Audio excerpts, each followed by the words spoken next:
পার হল করছে না করে বেশি লোক উঠবো না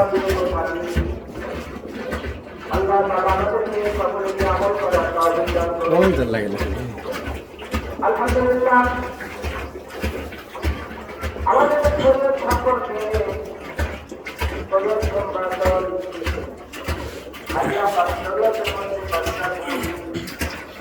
ইসলামের মধ্যে